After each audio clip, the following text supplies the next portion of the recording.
There are things in this world we cannot explain. Something hidden just beyond our view. Journey with us as we attempt to pierce the veil between our world and theirs. Join us as we pass through the doorway to the dead.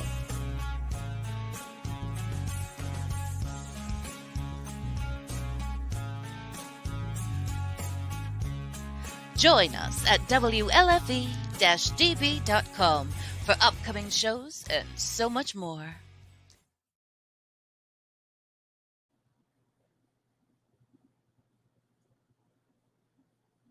Welcome in, everyone. It is Thursday, 8:01 p.m. I am Dave. This is Jim. We are one half of Keystone State Paranormal Society, and this is Doorway to the Dead on the WLFE radio network. Tonight, we are live. Can't really see from the background, but we are live at the historic 1912 Hoover House. And we've got special guest Dayton Haunted Explorers coming in to tell us about their team, what they've got going on, and a couple of the cool places they've been recently. I know Wilson Castle was one of them. Just meet there, and they just finished a weekend at Bel Air House this past weekend, and they've been very busy. They've been hitting quite a few areas. Way too busy.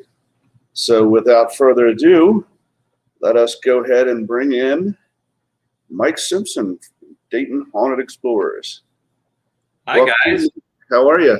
Great. How you doing? Oh, we're doing very well. Jim can't hear you because he doesn't have the headphones on. So we'll kind of switch back and forth. But this keeps from there being any feedback. So welcome in. Who else do we have watching? Oh, before we get started, too, want to put out a happy birthday to one of our happy birthday team member, Haley Eisenhart. She turns 18. I guess is you don't give the age away, so we'll just say celebrating her 18th anniversary again. Yes, happy birthday, Haley. Love and miss you. Yep, and we can't wait till she regains her full health and she's ready to come on over here and check this place out. Welcome in Cheryl. Welcome in Facebook user Love from Paraflix and Fun Uniform and Paranormal in the Funhouse. Another person just labeled Facebook user. Honda DX, welcome in. Sandy Griffin, Jerry Swope, my buddy Mike Lauk, Joanne Stewart, John McGinnis, Jenny Olson, Facebook user, Debbie Dickey, welcome in Robert White, welcome into all of you guys. Thanks for tuning in for the show tonight. Linda Bird, welcome in. So Mike, I guess my first question to you is, how did you meet up with Kayla to become a member of Dayton Haunted Explorers? Great question. First of all, you guys look great. I recognize that house. I can't wait to get back there. And of course, Kayla wants to go badly too. But for those that have not been to the historic 1912 Hoover House, what are you waiting for? The place is amazing and they're ready for you. So great stuff. First of all, let me give a shout out to the founder and leader of Dayton Haunted Explorers, Kayla Simonton. She's, for those that don't know, she's an Amazon driver, and she told me as I talked to her earlier, she's working as hard as she can, and I'm hoping at least for the second half of the show, she will be able to get on here. But the story of how I met Kayla Simonton, similar to the story how I met you, Dave, and Jim at the Bel Air House. Wow. This was a murder mystery event our good friend Jason Snyder put on the summer of 2018. I was there helping out, and also Kristen Lee was there, and we were putting together an investigation after the murder mystery dinner. Okay. So I remember Kayla. I don't remember a lot of interaction or any particular stories, but we had a great weekend, a great event, and I lost track of her. So this was July of 2018. Let's fast forward to September of 2019. where we were at the Post-Town Elementary School non-con event. A great event that Daryl and Brenda Wishman, the owners, put on along with Keith Age and Jason Snyder. So as I'm walking the grounds, I see this big giant canopy with all these pictures and things going on. And I walk over and Kayla says, "Hey, do you remember me?" Now, don't you hate the feeling when you walk up to someone and you don't want to tell them that you don't remember them, but you go and say, "Yes, I remember you." And then you hope they're going to tell you where you remember them from so you don't look like an idiot. She goes, "Yeah, I remember the murder mystery at the Bel Air house." "Oh, yeah," light bulb pops in my head. So we started talking and reminiscing about that event and talking about places that she has went as Dayton Haunted Explorers with the teammates that she had prior to me. Then we wrapped up. There was a public investigation that night. She was not able to make it. So I told her that hopefully we will keep in touch. So we did keep in touch. And then the spring of 2020, I started talking to her and I said, "Who's currently on the team? Are you looking for more team members? What's going on?" And so we talked.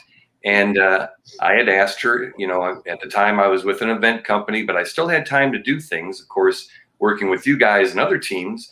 And I said, but I would love to get on Dayton Haunted Explorers and see what we can do with the team on doing some different things. And about a month later, I joked, she made me wait a month, but then she said, "Sure, I would love to have you on the team." And that was the spring of 2020. And of course, what hits? COVID. So everybody's frozen, right? We're not really doing too much.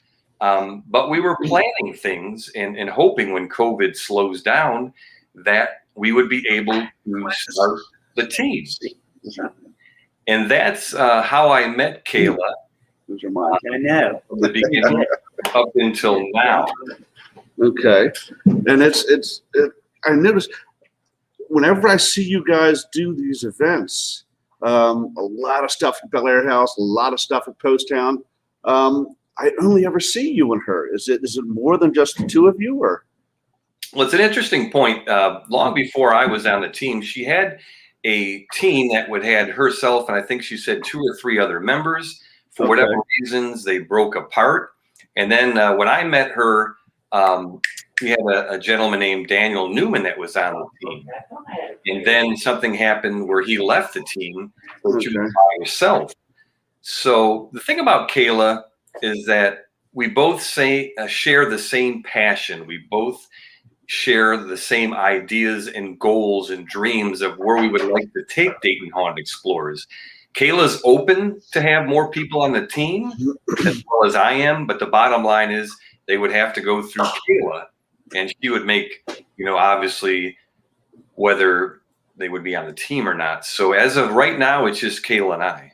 Right, and as you know, we went through the same thing a lot too. It was Jim and I for the longest time before Janet Jones and Haley joined, and it was a simple matter of chemistry, the right mixture of chemistry between the people themselves. Everybody has their own little niches in the field as far as how they investigate, what they like to do, what they are absolutely against, like provoking, like we are.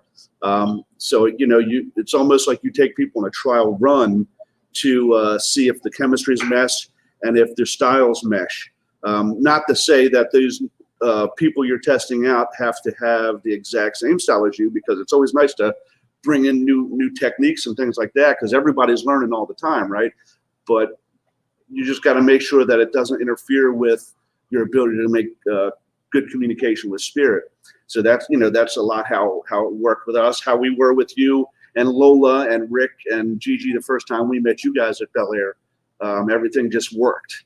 And I'm assuming that's kind of how it fell in with you and Kayla.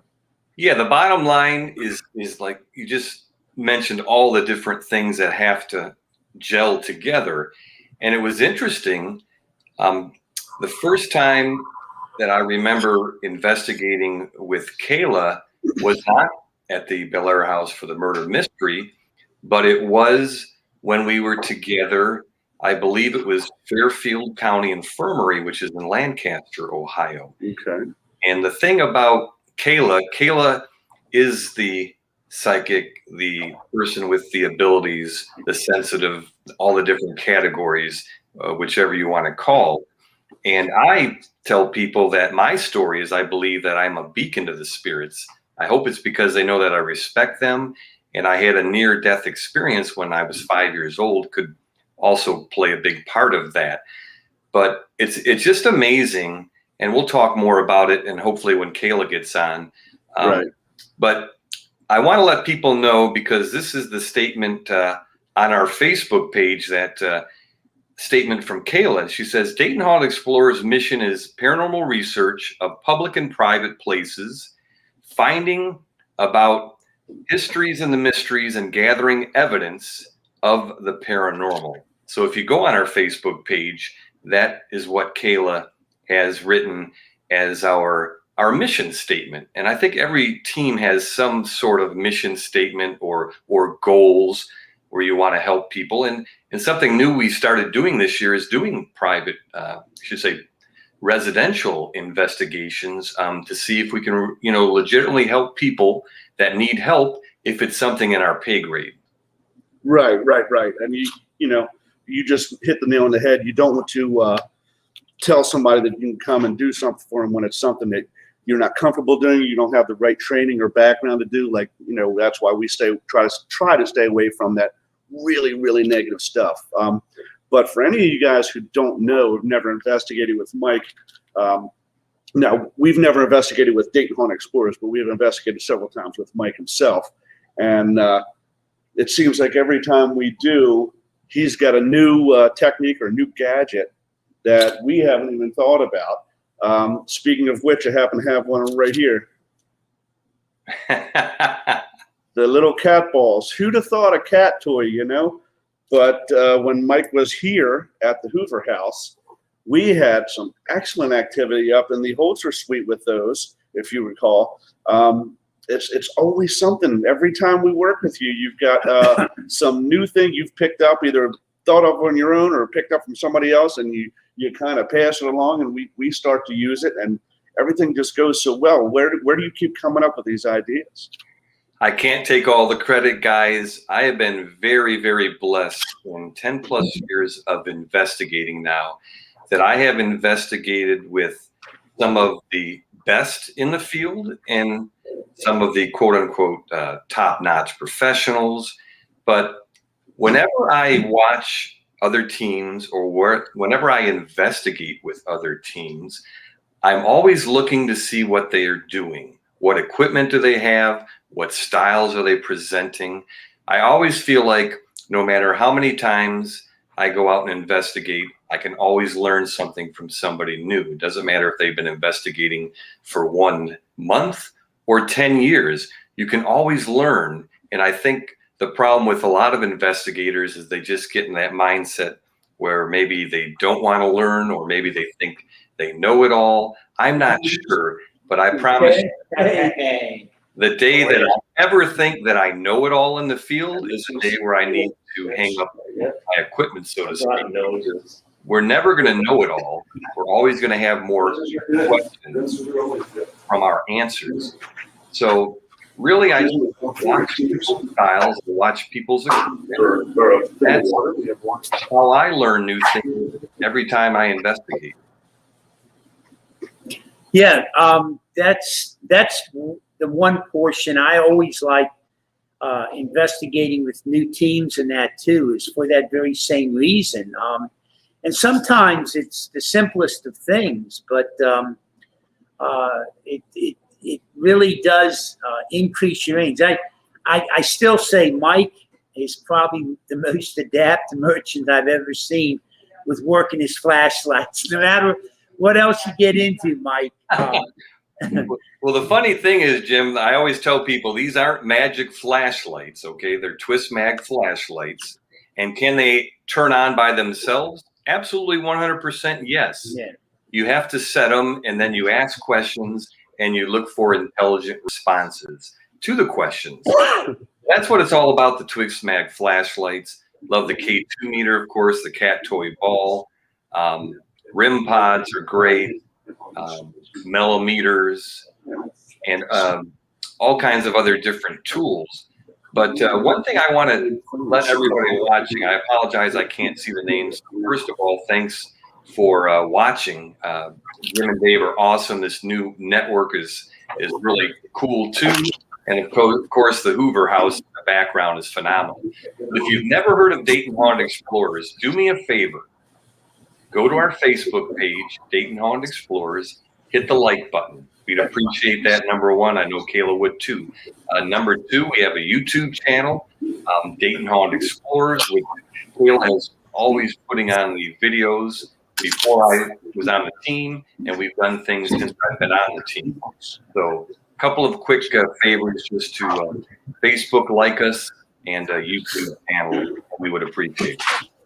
And I know I've messaged Mike earlier, and we really have hopes to schedule an event later this year where we get Dayton in here to sort of host an event. And Mike's style, I'm so impressed by. And what's really neat is he has a great deal of patience, and I think you really enjoy sort of novices to the degree, people who, more limited exposure to this, and you really, really seem to embellish being able to explain to them not only how the equipment or what you're trying to demonstrate, or also as you start to get proof or evidence of the energies coming forward, you explain them. You are, as I think Holly and a couple others, you're sort of a energy magnet. That's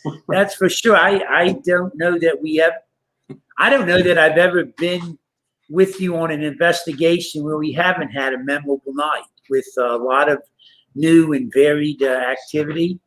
And you're just very, very adept at explaining. And I sort of sit back and watch the audience, and I see the way they react to that, and you sort of capture them. I maybe this isn't the proper way to put it, but there's a certain showmanship in that. It's just a presentation, and I think it really adds to the overall experience. And so that's why we hope to later on this year have an event. It's not going to be, we're not going to tell anybody they can't come, but I would like to target it for more of the novice sector, people coming forward and, getting their first trial with that. And Dave just had, they've had a need. We, done the orphanage at the Gettysburg for a number of times, and we always had some activity. Nothing extravagant. And by the way, Vicky, the man you heard talking in the background, that was me and Ted having a conversation in the background, me and the producer. But anyhow, so this past Saturday, we were the author and the publicist, Sheet Moore, was here at the house, and she had a number of experiences here, and we were talking about that, and she was interviewing me for her magazine. So Dave went out to help Pam at the orphanage, and it just, the second hour exploded. Yeah, and it did. They had stuff. We actually had for the first time kinetic activity at the orphanage, where these large benches were actually moving on their own. And 300-pound, 10-foot tables moving, tipping, with 8 of us sitting there watching it. And this wasn't table tipping. No, it's just.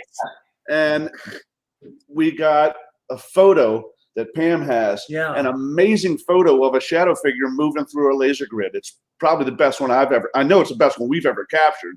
And it's got to be right up there, one of the best. And then how we always give the rap and then ask the spirit to finish it. Well, they did that. But they didn't knock. Well, the first one they knocked. So the first time Pam did it, she did and immediately you heard. The second time we did it, we listened, we didn't hear anything, and then the table moved. And all of us were like, shocked. And- I mean, I've been doing this for a long time, and that And I shocked think me. I think you all had what, nine of you was. It was 9 of us. Yep. Yeah, 9, and most of them were either novice or have been out just a couple of times. So to Yeah. really have We an had experience 3 like that people there early who had on. never done it before. So yeah.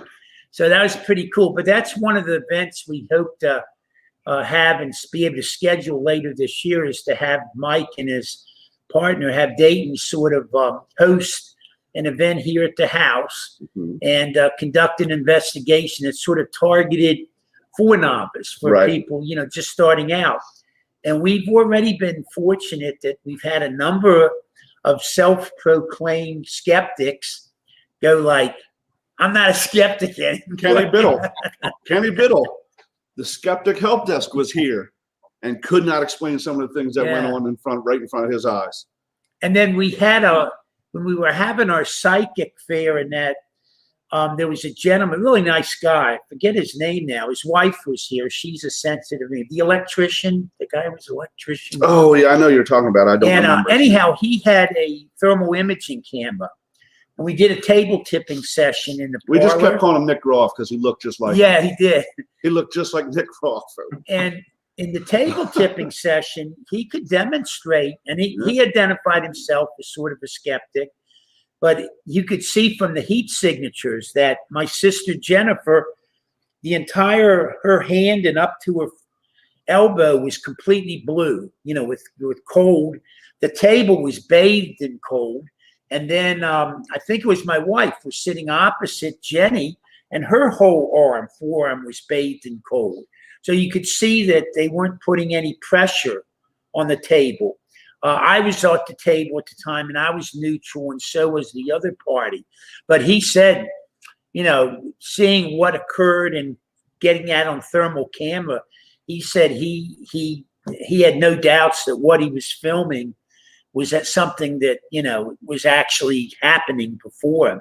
Yeah. So that's sort of neat. And, but anyhow, when we have that date squared up, we'll certainly promote that and get it out there. And I'm really looking forward to that, Yeah, most definitely. Back to your Good to see you, sir. The excitement about hosting events. And that was one of the things that Kayla and I had talked about. I had joined Dayton Haunted Explorers, is we wanted to host public events, and there's help yourself. There's a lot of events waters back there, and they're great events.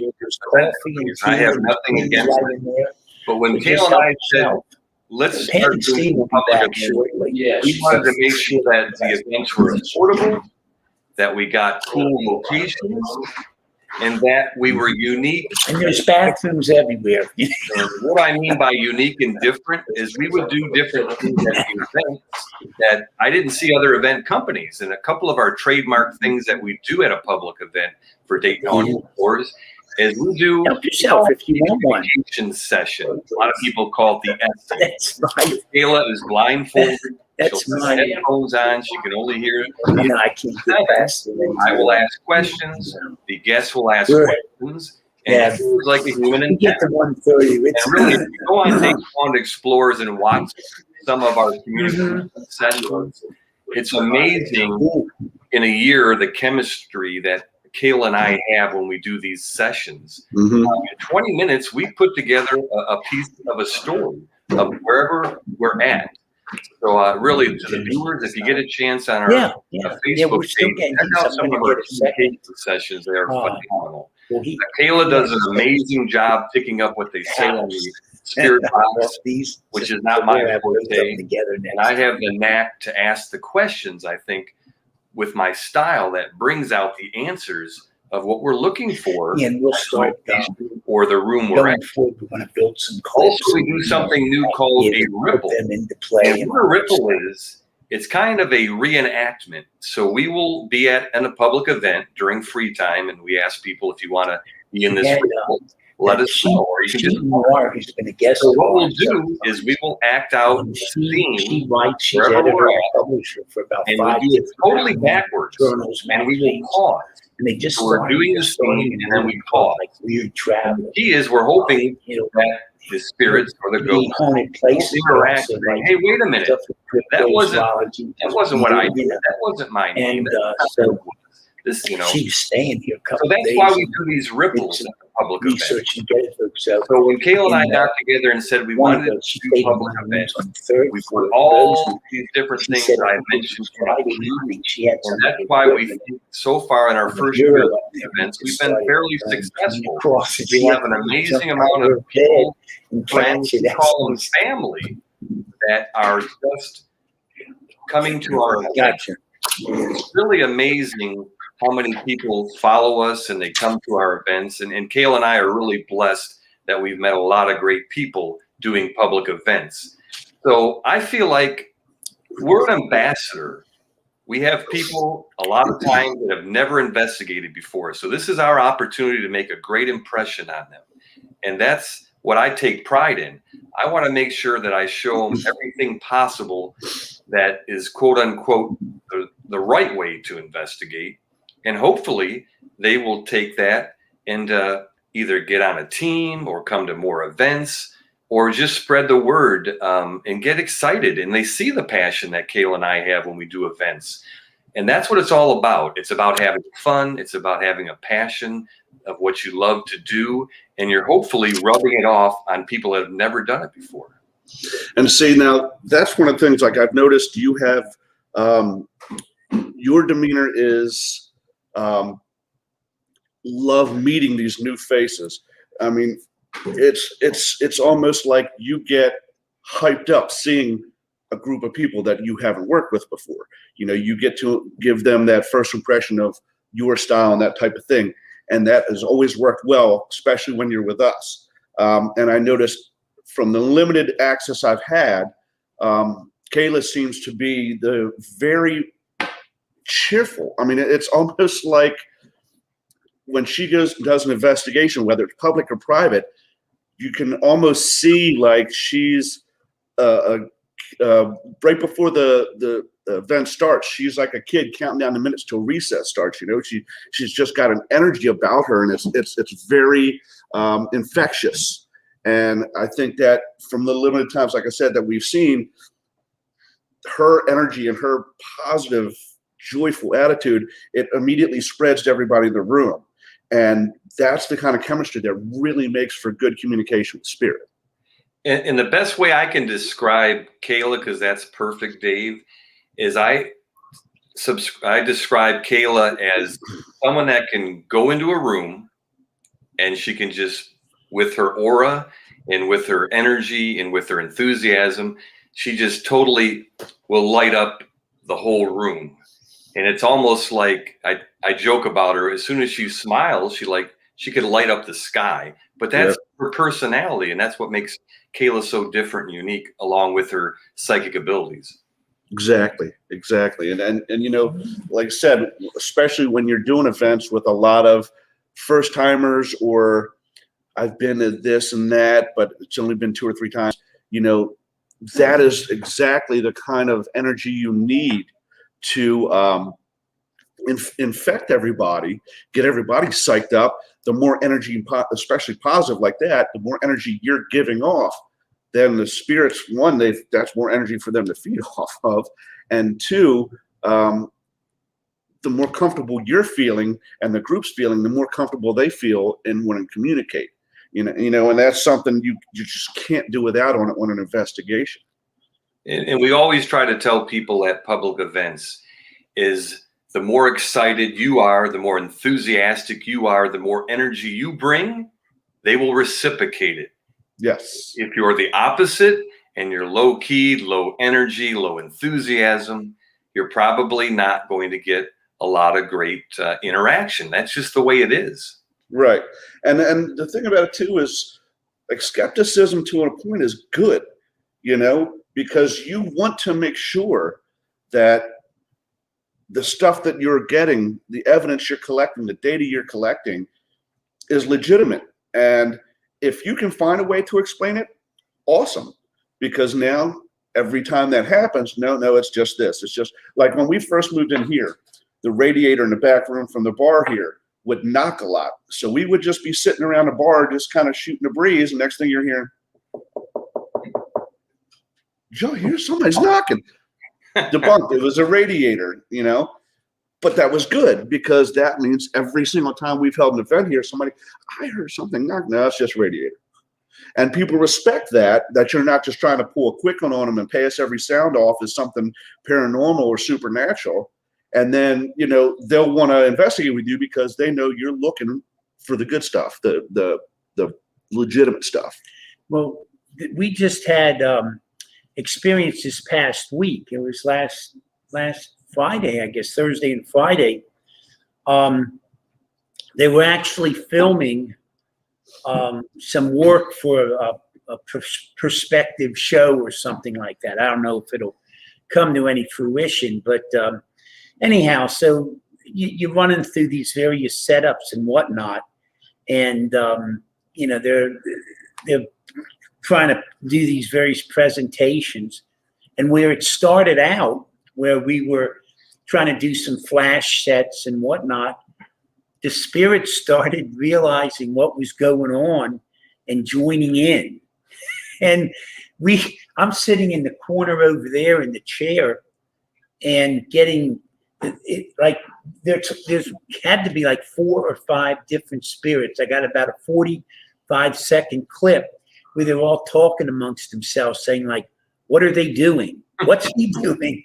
And they were sort of fascinated at what we were trying to present.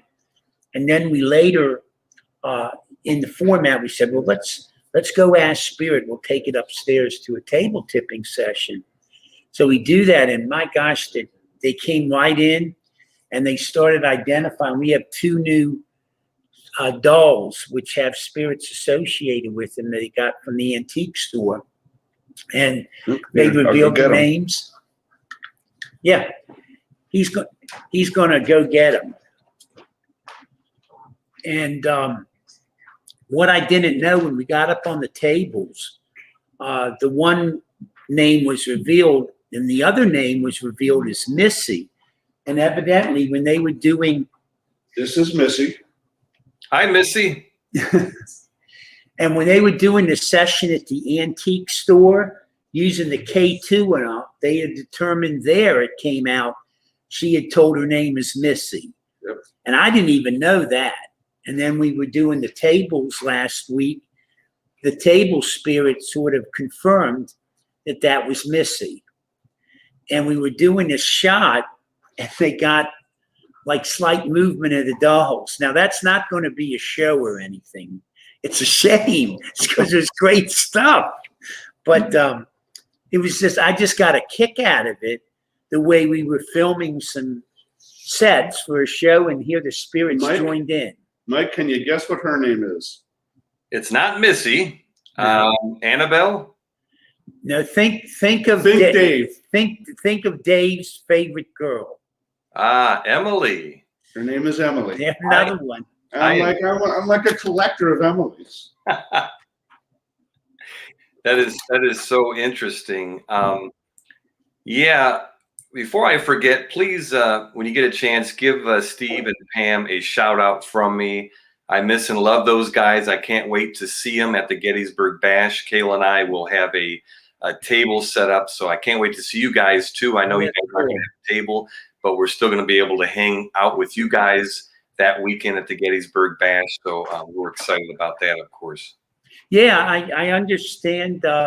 It really looks good. They've had really excellent response from vendors and from, people having the tables and everything. So it seems like everyone's really charged. They just had a major event here in Gettysburg last weekend. It was held down at the Eisenhower complex, the hotel and that. And they had, oh my gosh, they had like a who's who up here. John Zaffis was here, and Dave Schrader, and a lot of the big names. But it wasn't that well attended, from what I understand. They had a pretty, you have all those celebrities, somebody's got to pay for it, and so it had a pretty high high price tag going in, and I think that that sort of kept the crowds down. But Gettysburg is firing. I mean, it's still a lot of intensity. Of course, what we're hearing from everyone is just everyone's sort of glad to be coming out of the restrictions we've been dealing with the last year plus. Just being able to get together again and just celebrate being with one another. It's been a real booster for most of us. Exactly. And I was in Gettysburg about 2 or 3 weekends ago with one of my good friends who is a clairvoyant and an actress. I visited my friend Brittany Finch and her mom Stacy. And for the whole day Saturday, Brittany and I just hung out in Gettysburg. I finally got to go into the Jenny Wade house and do a tour. It was just Brittany and I in there, and we had some phenomenal things happen with just the two of us. I got to go in the Dobbins house, the Reverend Dobbins. We didn't go to the restaurant, but we went next door to the house, and we had some interesting things happen.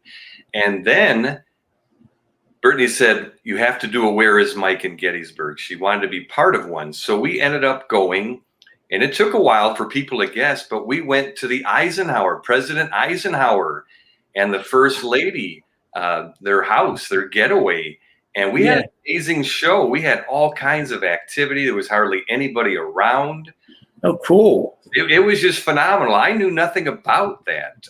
So that was a surprise for me. And then we ended up the night, Jim, at Devil's Den. I had never been there, and Devil's Den was really active. We had met this interesting couple. They had 2 children.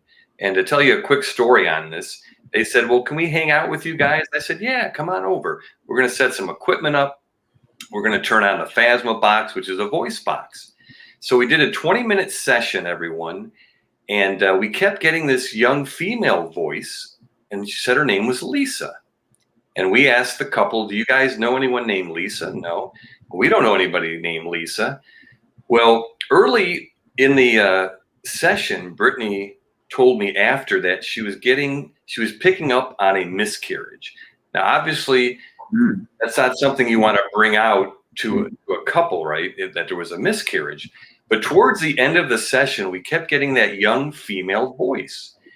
And the ladies had come out and said for some reason that I did have a miscarriage, maybe 6 weeks ago. And of course we said, we're so sorry what happened to you. She goes, I'm okay. And then that same young female girl's voice, after we were talking, said, I love you. So, oh, wow. That is fantastic. Yeah, we never said anything during the session, but as Brittany and I were driving back to her house, I said, Brittany, all that time, what if that was her daughter that was not born was just communicating to her through the Phasma box, saying it's okay, don't be sad, I love you. We're never going to know, but I just thought that was just an amazing session in a way to end an amazing weekend at Gettysburg. Well, we've had Lori Johnson as a guest several times on the show, and love Lori, been here. And when she is doing readings, very often, she'll, like, let's say someone's lost their partner, and maybe as a couple they had a miscarriage. Lori sees the spirit of that individual with, say, the other partner. And a lot of times, I guess from this side of the veil, people don't assimilate that a spirit's been created, but I suspect, so oftentimes Lori picks up on that. And from what we've experienced with Lori along those same lines, I got to believe that's what you were picking up on. That's remarkable. I love that tale. Yes, it was amazing. And Brittany has amazing abilities too. And she was the one that picked up on that, which was really, really cool. But yes, can't wait to get to Gettysburg the 19th through the 21st. It's one of Kayla's favorite places. This will be the first time that Dayton Haunted Explorers invades Gettysburg. So look out, Gettysburg. We're going to be there, and can't wait to hang out with you guys too, of course. And great news, I don't know if you know, Mike, but we just announced it last week. We just found out last week during the show, actually. Not last week, 2 weeks ago. We had the whole team on. Janet and Haley will both be at the bash, so all 4 of us are going to be there. Wow, that is amazing news. Yeah. Yep. We're having so cool. Janet come in for the bash. It's going to be great. And she's going to stay right here at the Hoover House. Because I have not seen Janet. Gosh, I don't remember the last time I've seen Janet. Haley, it's 2 years ago at the bash. She was at Kane, but I don't know if it was the one you didn't make it to. Yeah, that's the one I did not make it to. Okay, so yep, it was the last time she was in town. So. Oh yeah, that's right, Kane too. Yeah, And Richard Estep is going to be in town. Yep, Richard during the Estep is bash. going to be staying at the Thaddeus Stevens Log Cabin during the bash. He's going to be, I think he's going to be writing a book about, which you have to contact John. Oh, I already did. I notified John. Okay. Yeah. So that's going to be cool. We won't be doing any public events here at the house during the bash, just because, you know, with everything that Pam and Steve already have to do, that's just too much. But we may have a little invite-only private thing Yeah. one of those nights. So right now, I think you were angling for I forget. It was Friday or Saturday night. Saturday night, yeah. So Yeah, that'll be cool. Yeah, that'll be cool to get the whole gang together and just reminisce and just have a blast. It's going to be a phenomenal weekend. We know there's so many people that are going to be there. It's just an amazing event. So we're so excited to get back to Gettysburg. Oh, I'm not getting feedback because of the headphones. Oh, really? If you took them off, you get the feedback? Yeah, because that's how we were on our first show. We get feedback. So.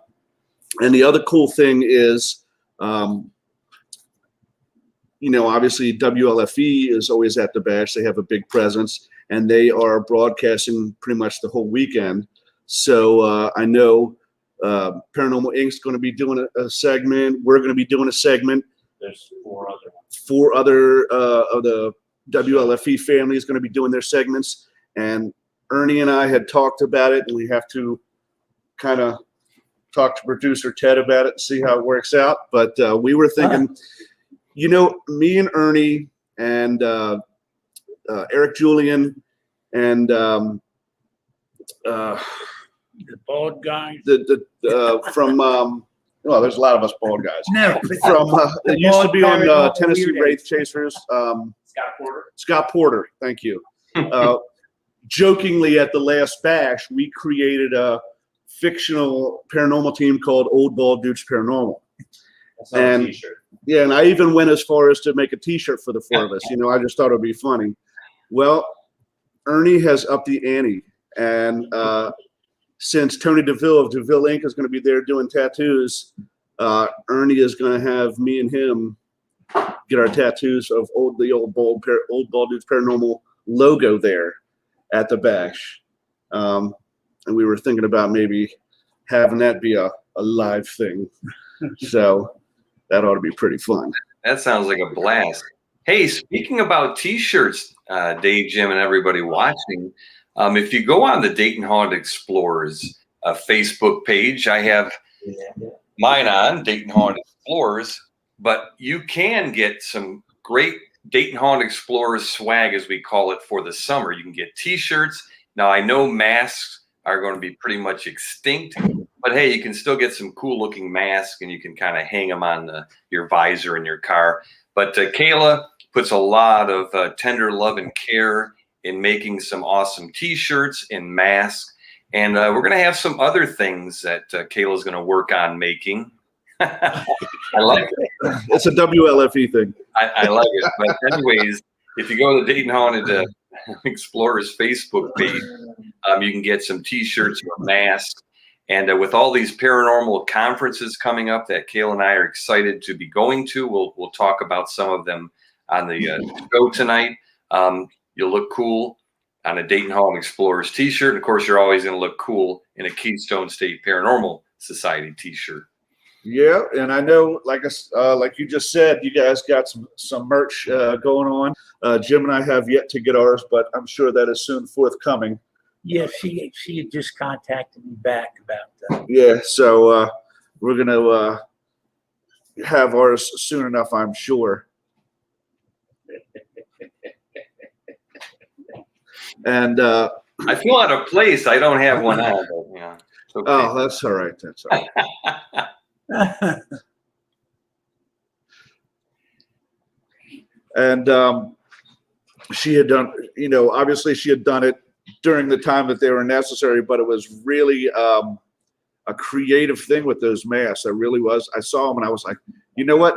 Nobody's even thought about it. That was very creative of her to have the Dayton Haunted Explorer mask. So Yeah. that was pretty cool.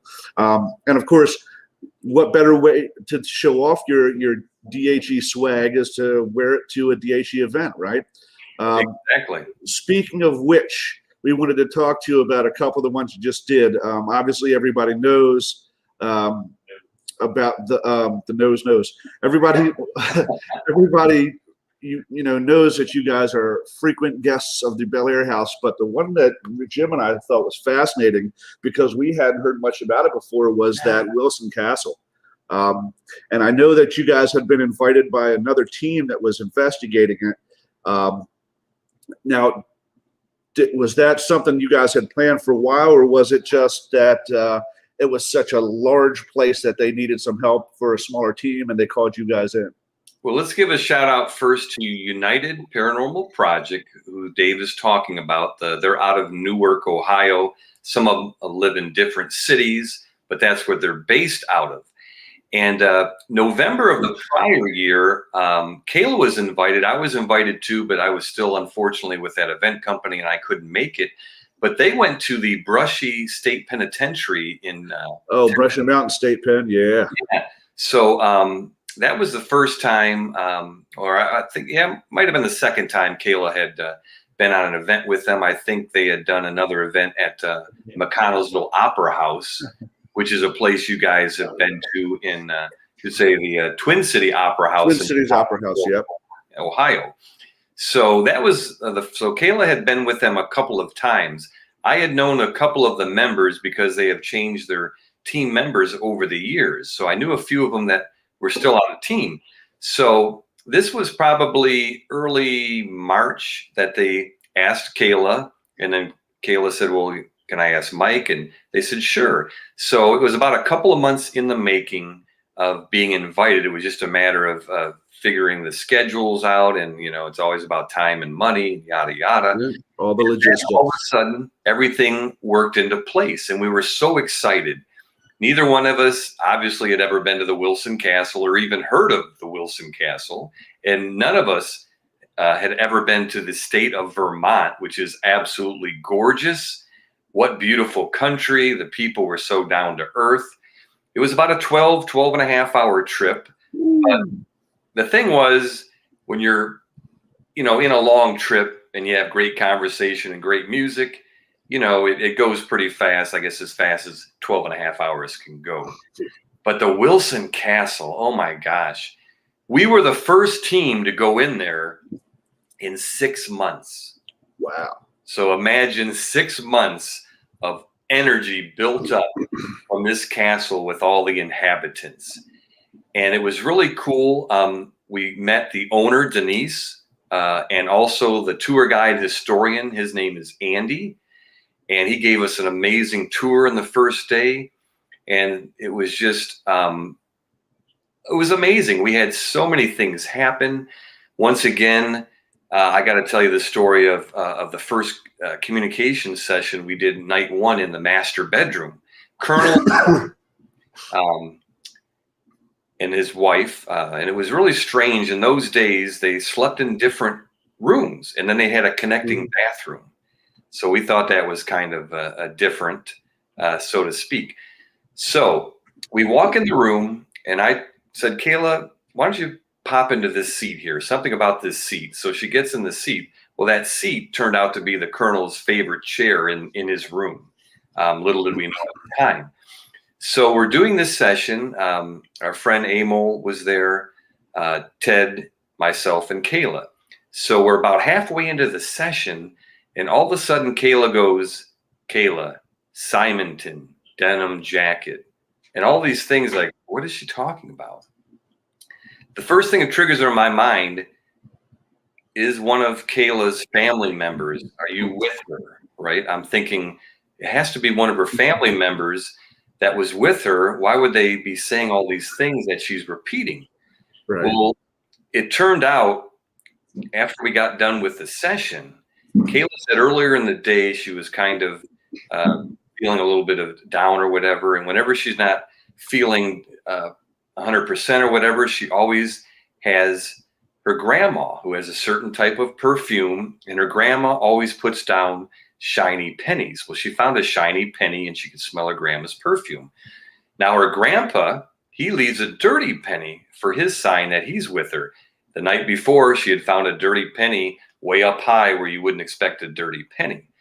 So as we were going through that session, we figured out that for whatever reason, Kayla's grandma was there, and she was just wanted Kayla to know that everything was going to be okay. And it was just one of the most, what the word I can use is the most Reassuring.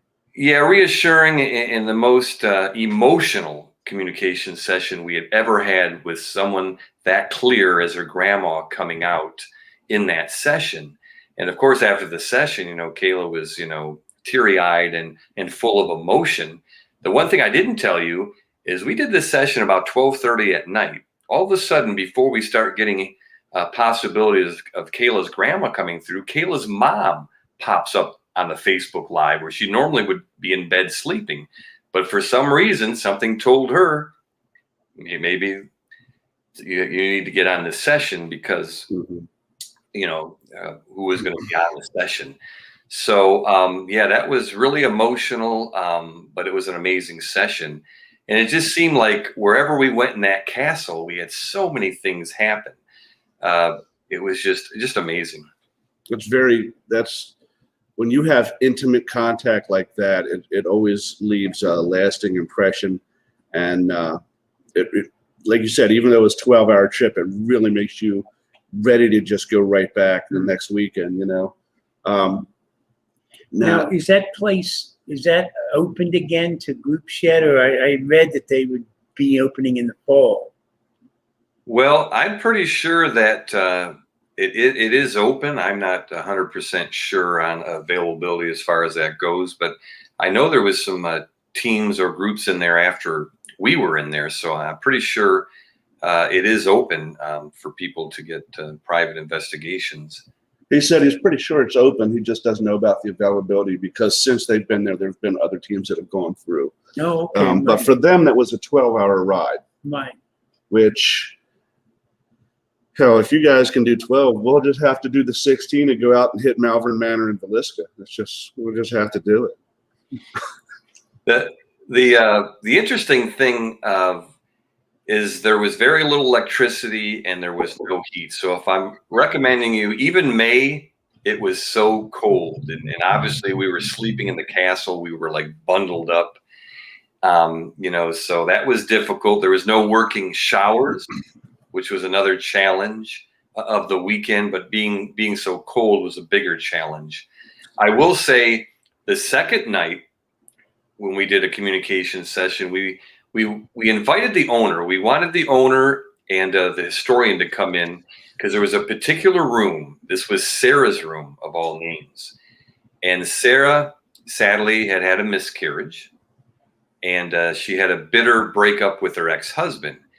Now, we felt bad. Our friend Amo, who at the time had this really long beard, and he was getting always something negative in that room for the beginning. We finally figured out that he reminded Sarah of his ex, and she was always telling him to get out of the room, always something negative towards him, and we finally figured that out.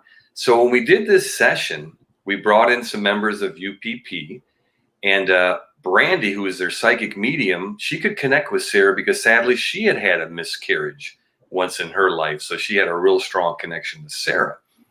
So we wanted the owner, Denise, and Andy, the historian, to interact to see if Sarah would be more interactive with them in the room because they were prominent to the castle. and absolutely hit a home run. Not only does Denise think she was talking to Sarah, but she was talking to her mom, Blossom, Are they seeing who owned something? the castle, who passed the castle on to her daughter, Denise. So Denise was Does look contacting like her something. mom. Also, Kayla said Dancer. Perspective. And Denise says, "Oh my God, Dancer was our dog growing up." Nobody knew. Wow. Nobody knew the name of her dog. Kayla certainly didn't know. I Right. didn't know. Nobody in the room. And then they started talking about remodeling, fixing water issues, all these things that they were telling Kayla, and Kayla was telling us was prominent because they are doing remodeling on the castle. They are trying to fix water issues in the castle. So all these things, and Denise and Andy thought that Kayla could hear the questions. We said, no, Kayla's blindfolded and has headphones on. She can't see or hear anything. And they were just blown away of all the different things that had come out of Kayla from the spirits in that 20-minute set. Right.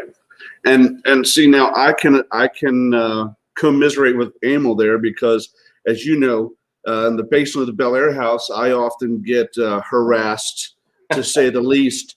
And then when Kristen, the owner, had pulled out that picture of that gentleman that had been working down there, well, you saw the picture too. We're like identical twins. So my guess was that every time they saw me, they thought it was him and let me have it. So, Emil, I'm right there with you, brother. Yeah, it was. And we did a Where is Mike? As we did the Where is Mike, the first one of the season at the amazing historic Hoover House, which I have to give props to you guys, Steve and Pam and Jerry Swope, for being my cameraman, because we had an amazing at the Hoover House. Well, at the Wilson Castle, we had an amazing Where is Mike, where the viewers were telling us that there was shadow figures following us as we're walking through the castle. And for those that don't know, Where is Mike is just an interactive show where I will go somewhere, have some special guests, and you'll guess the location. But more importantly, from the comfort of your home, you help investigate, find out what's going on at the location. So we went upstairs, and there was this box in the closet. And I said, I'm not going to open up this box. So we went somewhere else, and they were harassing me. I said, I'll go back and open up that darn box. There's probably nothing in it later. So we went in this one room, and it had a wicker coffin. And this wicker coffin was used to transport bodies to wherever the gravesite was. So you know me, Kayla said, Mike, you have to go in the coffin. What do? I go in the coffin. And I paid for it days after because there was so much residual energy of people that were lying in that coffin before they went to their final resting place. But we had an amazing Where is Mike show there. And I went back to that room that had a box. Okay. The box was kind of locked. So I had to figure a way. So I opened up the box. As I'm opening up the box, there's these three brooms or something that come down and they hit me in the head 3 times. Like, oh my God. Are you guys happy? I opened up the box. What's in the box? A freaking pillow. That's the only thing that was in this little square box is a pillow. And then I'm thinking, oh my gosh, what if this box with a pillow was a disciplinary thing for kids? Maybe they would sadly put these kids in this box with a pillow. And I said, I don't want to think about that. That's a horrible thought. Yeah. But it was just crazy. And there was really nothing really malevolent or dark or anything about the castle, but it was just so powerful and so much energy because nobody had been in there for 6 months. So I think it all took us a week to recover from that trip because of so much energy. I know exactly what you're talking about. I don't know if you've been, but Jim and I did the Hinsdale House up in New York. I have not been there yet. And originally Haley was going to go, and then the timing didn't work out, so it wound up just being Jim and I. And having never been there before, we didn't understand how potent and how powerful that place is. So we did our 2-hour show on the old network from there. And as soon as that show ended, and again, the whole time we're talking, people are seeing this shadow figure in the kitchen walking back and forth, back and forth, back and forth. And as he's doing it, REM pod on this side goes off. He walked to this side, K2 on that side goes off, and he was just back and forth, and they were just taking turns, popping. So I'm thinking, this is going to be a great night, man. We're going to get so much evidence. We're going to be able to communicate so well. Well, the show ended at 10. By 10:05, Jim is on the couch under a blanket. Now, preface this by saying it's 10 p.m. at night, and it's still like 100 degrees, and it is humid as hell. And Jim is under this blanket, and he's shivering. He's a block of ice. He can't get his body. He can't get the body heat. It sucked him dry. I'm trying to talk to him. I'm trying to tell him, look, I have to go into town to get some snacks, some drinks, whatever. Come with me. Get out of the house. Get away from the energy for a minute. I can't. I'll freeze before I get to the truck. Well, Jim never listens to me. He'd have been fine if he'd have left and got away from it. But what it was is on that land. It wasn't even the house. It was the land. Back in the early days, apparently there was a lot of Native American tribes in that area, and a lot of treaties with the white man had been made and broken. And the Native American spirits that inhabit the land around the house were still very upset about that. And they were trying to make their presence known to us through Jim. And I guess it was an Indian chief that didn't realize how powerful he was. Yeah. He never meant any harm, No, he really didn't.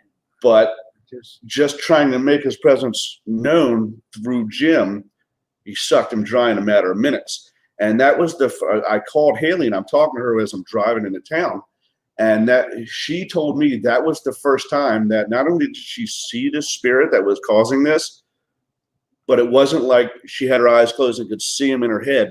She looked from her bed where she was laying into the doorway to her bedroom, and he was standing there, solid. That's how powerful this guy was. So the next day when so I get back, we investigated for maybe a half hour, and that was it. Both of us were done. We had two of the large EM pumps going the whole time, and still it drained us both. So after about a half hour, 45 minutes, we were done and we went to sleep. So I personally want to go back. And I know producer Ted, I'm pretty sure you don't live too far away from there, right? So maybe we'll get Ted and Cindy to come with us, so it's not just Jim and I getting beat on. I did make a piece the following morning. It was with great effort because I was 10 days recovering. I got up those hillside and we made a peace offering at the tree of some jerky and whatnot. So hopefully they'll remember that. Take it easy on you next time you go back. That was something. He just sucked off. I was in severe rigors. So yeah, I just got a text that Kayla made it home, so hopefully she'll be getting on the link very soon. So good news there. Excellent. And Kayla and I got invited this October on a Shinsville House lockdown weekend. I believe it's the third weekend of October, so we're excited. We've never been there before. I'm just as excited to investigate outside of the house as I am inside of the house because I am Cherokee, and I'm hoping I can connect to the Indians of the land. I wish I would have been there with you guys that weekend because maybe I could have helped. Yeah, I mean, it's when you pull off the road into the driveway and the front of the house is here, behind the house is all wooded area. If you're looking at it from the front to the left, to your left of the house is a pond. And they've built a really nice little deck out on it. So you can go sit out there, and there's rumors of a woman in white who walks around the pond.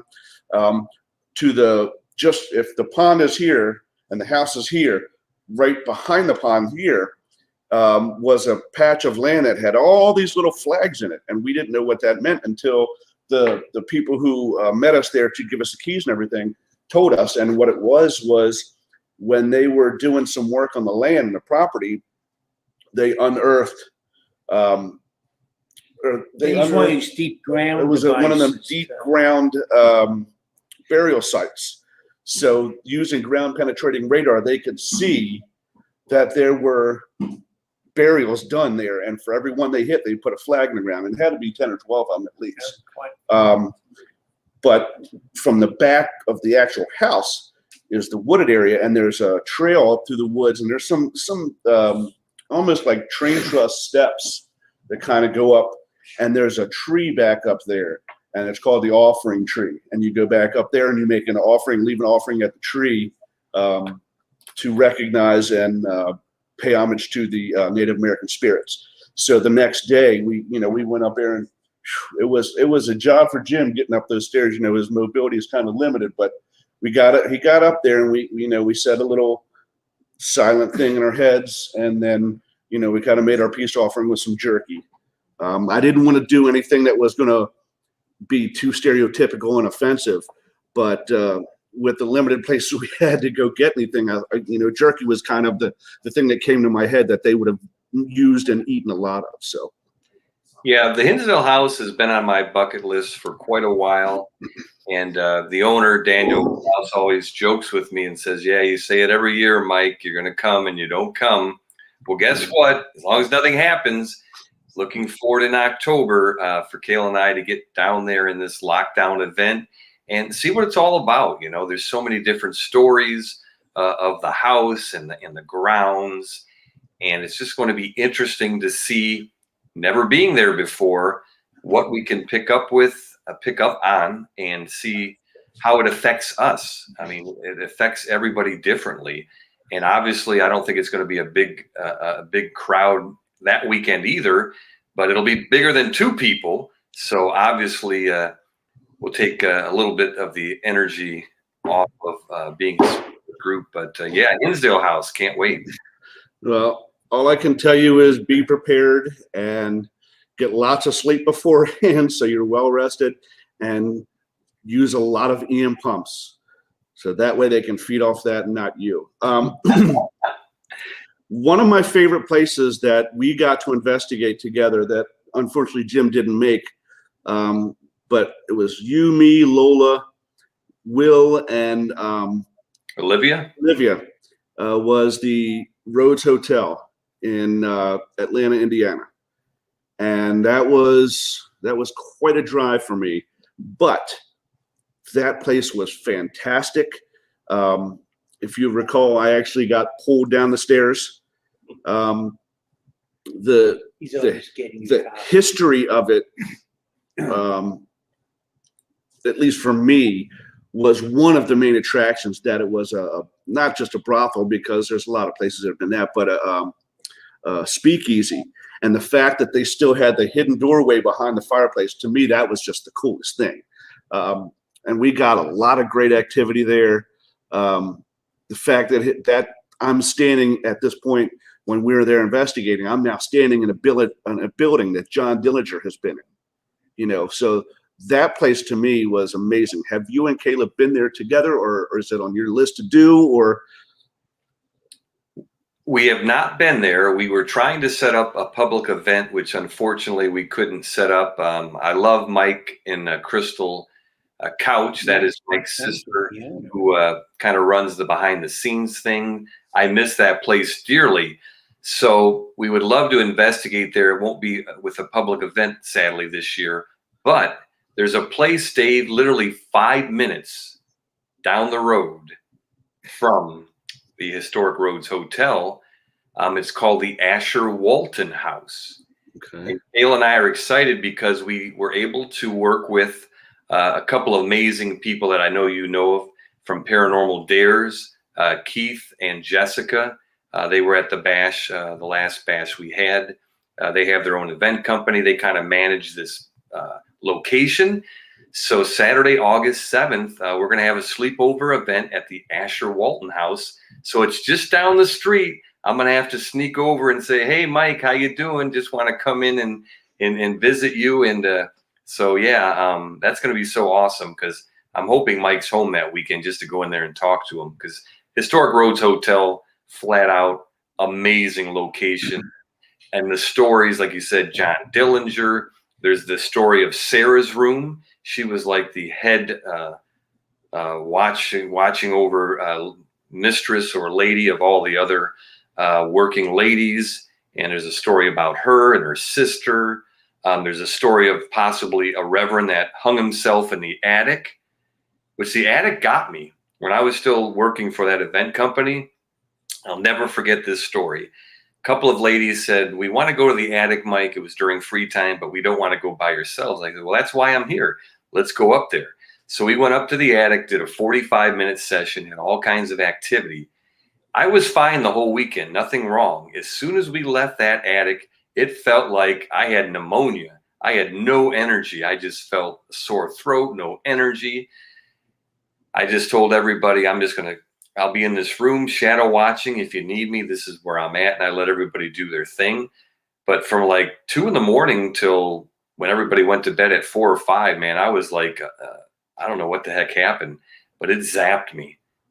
So whoever was up in that attic, whether it was a gentleman that hung himself, the preacher, or something else, it took me down. And I don't get that very often, so that was crazy. No, to this day, Jim and I still have this conversation of we don't know how you do it. Even before you were with Kayla, when you were with that other event company, it was every weekend almost that you were away doing something. And now, we wish we had the energy to get out and do half of it, half the amount of investigations you guys get to do. I have actually heard of the Asher Walton House. I've obviously never been there. And I know the Geyer Opera House isn't that far away either. No, exactly. You brought up a great point. That will segue into our next public event, Dave, Jim, and everyone. It is Saturday, June 26th. If you either go on thrillerevents.com or if you talk to Kayla on our Dayton Haunted Explorers Facebook page, there are still some tickets available. And I've been to the Geyer Opera House in Louisville, Indiana. It's an amazing location. Our good friend Jeff Phillips, he kind of manages things for the owners of the Opera House. And there's a little bit of everything in this Opera House. I can tell you the story that, me, I always ask, what is the most uncomfortable place in this location? Because I want to go in there and see what I can encounter, right? A lot of people don't understand that a lot of activity you get is better when you're one-on-one or one on all of them, because they feel more comfortable, right? And they're more apt to communicate. So there's a little closet door when you walk into the main room of the Geyer Opera House. And in this door, they told me outside of the door, a young boy sadly died. Not sure the story, but they said people are uncomfortable going in this closet door. So I went in the closet door, had music box, a REM pod, flashlight, Phasma box. I did a 20-minute session, and there was a lot going on, and then I got out of the closet. But yes, the Geyer Opera House, Dayton Haunted Explorers, Saturday, June 26th. If you're interested in going, once again, another thing that Kayla and I do is we have smaller crowds. That's another reason why we feel great about doing our public events. Affordable, smaller groups, great locations, and we're unique and different with the things that we do at an event. Well, it's funny that you mentioned her, because guess who just joined? Now there she is, bringing founder and co-member of Dayton Haunted Explorers, Kayla Simonton. I made it! Yeah, You did. we are so happy, Kayla. How are you guys doing? We're doing good. We're doing real good. Thanks for joining. I know you're getting killed at work, and we're just glad you still had a little bit of energy left to join in with us. Yes. We've been talking with Mike about how you guys met, and how he got to be on your team, and some of the investigations you guys been doing. Like it's telling Mike, it seems like every weekend you guys are somewhere. And I'm younger than Mike, but Jim and I we wish we had half the energy you guys do to go out and do it every weekend like that. I don't know where it comes from. To be honest, I can't do it. I'm always late. That's why Mike knows I'm always late. So it's a magical thing, though, right? Oh, it is. Once you get there, you get your adrenaline and everything, so you're good. That's the job, is getting there and being able to stay awake and get home. Once you're there, it's full tilt, full go. Yeah. Right. How we got this place that's a half hour from where we live, and sometimes you're just like, Longest 30 minutes of your life. can I just sleep here? I just I stay know. here, and then everybody's like, no, you don't have your CPAP. You snore too loud. You have to get Yeah. Um, Get out. right? Yeah. Even the spirits are telling you, without your machine, you have to get out. Oh, I know they will too. I know they will. Don't even talk about snoring. Kayla can share a funny story at the Wilson Castle about snoring. Me snoring, unfortunately. I'll let Kayla tell it. You know how many hours of video I've reviewed, by the way, when I used to do To the solo Hoover of House me is just like now snoring in the bed. Man's. And the top of those is Dave's not allowed to be in here and snoring. The spirits here have a hierarchy, okay? So I there's love it. there's Ira Hoover, who's the original builder and owner, and just below him is his daughter. Both of them died here in this building, 13 years apart, both in the same room. Ira died from Stroke. basically like a stroke. Wow. And then his daughter, 13 years later, died in the same room from basically a massive heart attack, a widowmaker. All three in the same room? Both of them in the same room, yes. Oh, wow. And then, of course, with the tables we use for tipping, they have their hierarchy. Now, Ira's thing is he will tell you what spirits are allowed in, what spirits have to leave, and he'll tell the spirits, you can't come in, you have to go, whatever. And one of his ground rules was if Dave doesn't have his CPAP, he cannot sleep. And he has actually said so on a table tipping session, which is funny as hell to me. But That is. That's me in a few years, so be like, shut up. Noise ordinance. Shut up. yes. Yeah, when we were at the Wilson Castle, Mike was snoring and he was like on the cot and his head was to my head on my air mattress, right? And all of a sudden I just hear like, and I'm like, oh my God. Finally get like 2 seconds where this place is actually quiet and like Mike starts snoring. So I like reached over and I'm like, and he's like, what? He's like, I didn't want to open my eyes. I'm in a haunted place. Like we've had like off the charts activity. He's like, I didn't want to open my eyes. I felt a tap on my shoulder in the middle of the night, like freak. I'm like, go on your side. Ooh. I was so happy to hear it. It's Kayla, get on your side. Yeah. Oh yeah. No, we all needed sleep after that. That was insane. Well, one of the things I broke some news to Mike that he wasn't aware of is that this year for the bash, all 4 of our team members are going to be together. Haley will be there. She lives in York, PA, which is about 45 minutes to an hour east of Gettysburg. And Janet Jones, our other psychic medium who lives out in Carson City, Nevada. Oh wow. Flying in and staying at the Hoover House to spend the weekend with us for the bash. So you guys get to meet the full, well, Mike's already met, but you'll get to meet the full team. And we're trying to figure out what is your schedule so that maybe you guys are hosting an event somewhere that's not too far from us and we can kind of come and do some work with you guys. And obviously, whenever you guys have the time and get a break from your busy schedule, come out here and see us at the house. We'd love to. I know Mike said like so many different things about it. And I'm like, I want in there so bad. So that's on the list, no doubt about that. But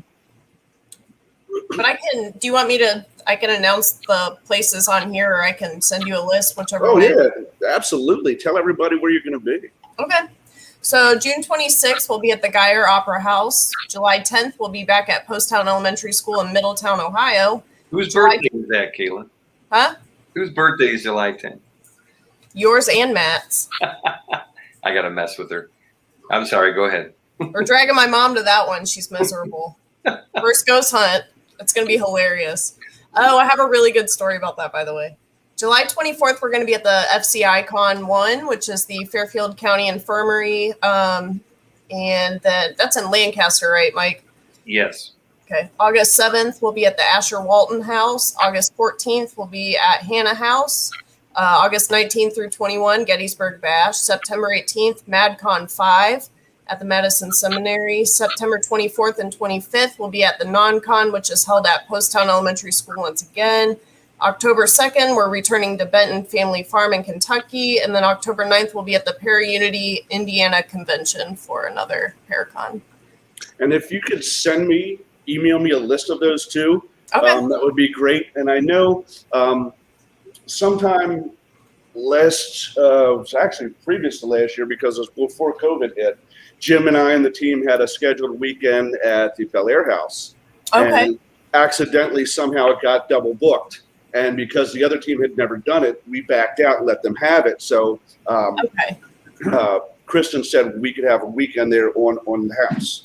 Okay. So That's awesome. maybe we can find a weekend that we're available and you guys aren't busy, and we can all go hit Bel Air. That would be fun. Yes.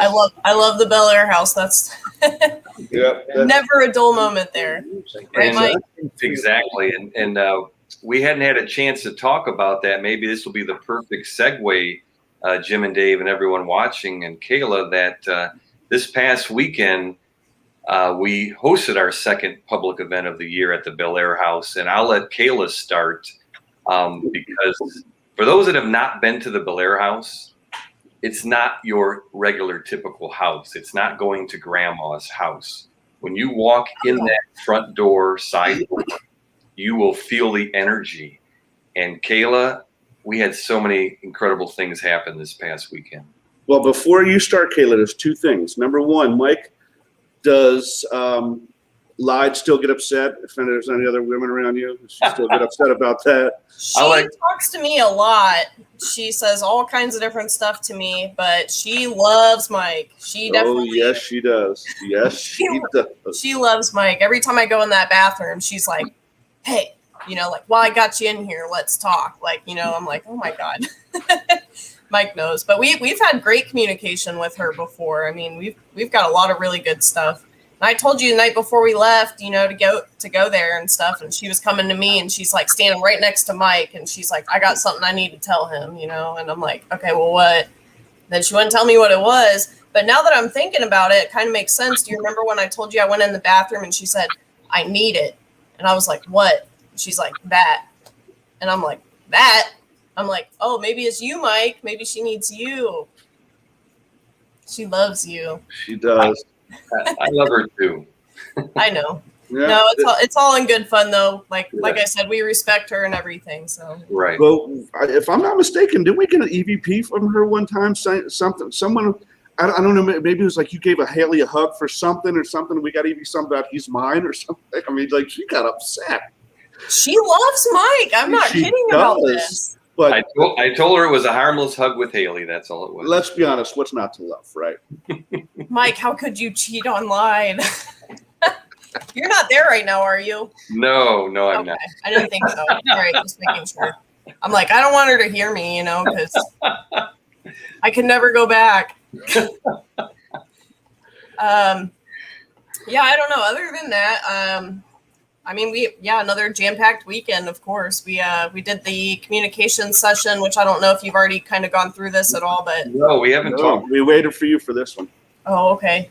All right. Well, so for the sensory deprivation, we have the noise-canceling headphones, the SB7, and a blindfold. So we're putting that on. It's similar to like a Gansfeld experiment, like a sensory deprivation. I'm familiar with those.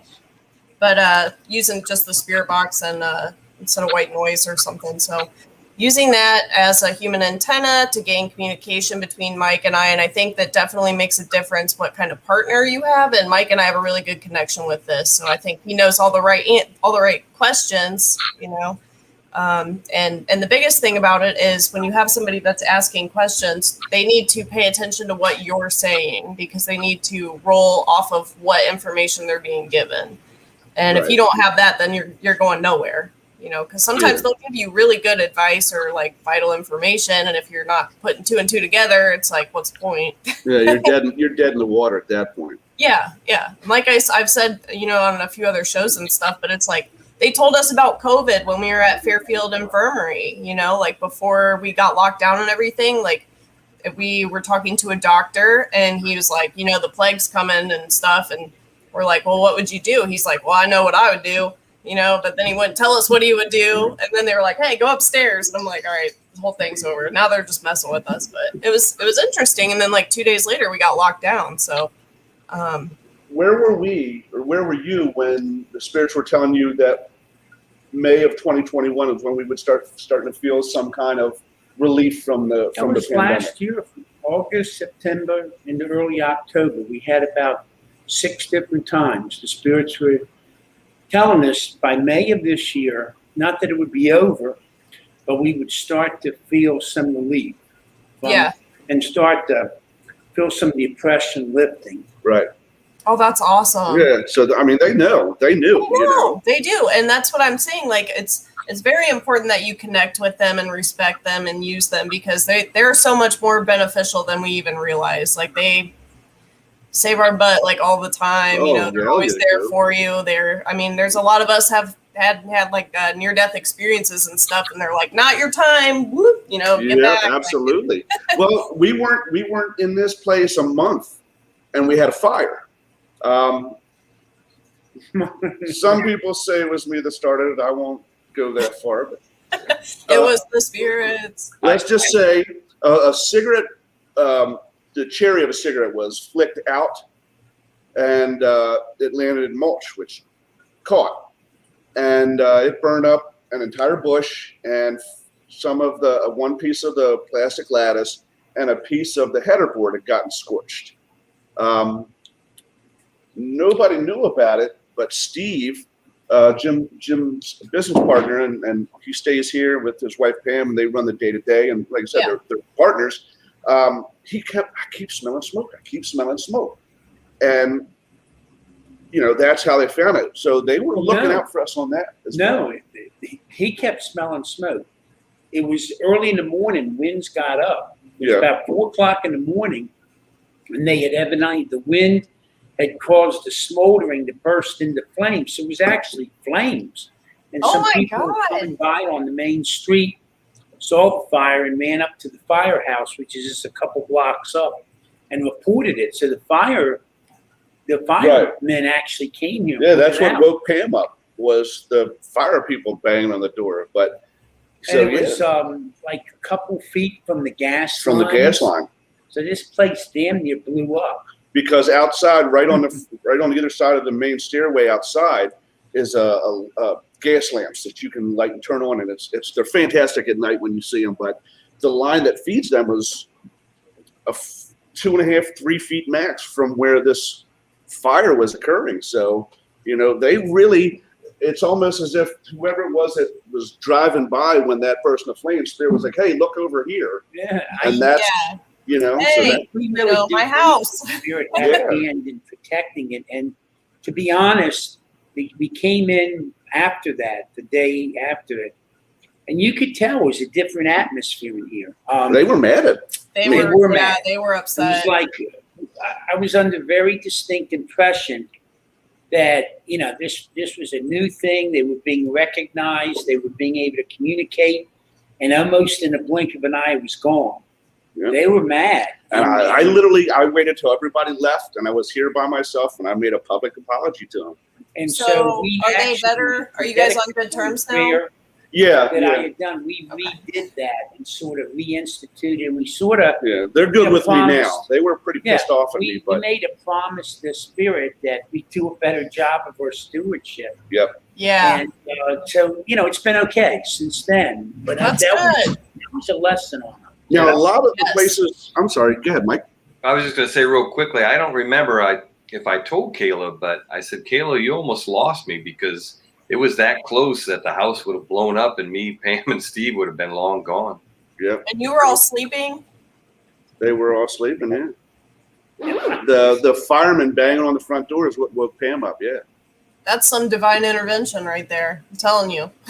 Now, together, in the short time you guys have been working together, you've been to some of the places that I keep talking to Jim about. Madison Seminary, the Geyer Opera House, the infirmary. Yeah. That one's like near and dear to my heart. I love that place. Kayla loves the morgue man too. Well, he does not like me. It's not that I'm against it, but that is, that's kind of a haul. So it's almost like we would have to, okay, we're going to take this week and hit a couple of these in a row because they're all within a half hour. So, as opposed to driving out 9-10 hours, hitting one place and driving back the next day. That's, I've done it. I know it's insane. Mike's done it. We feel your pain on that. So if we did something, we could plan a weekend or something, like a little road trip kind of thing, do a few stops. Like that would be cool if we can do that, Well, the one we were talking about is go to Kentucky and hit Waverly and Bobby Mackey's, and then on the way back hit Benton Family Farms, because Mike, you and I both know that's the coldest we've ever been. Yeah. In investigation. Holy God, was it freezing there.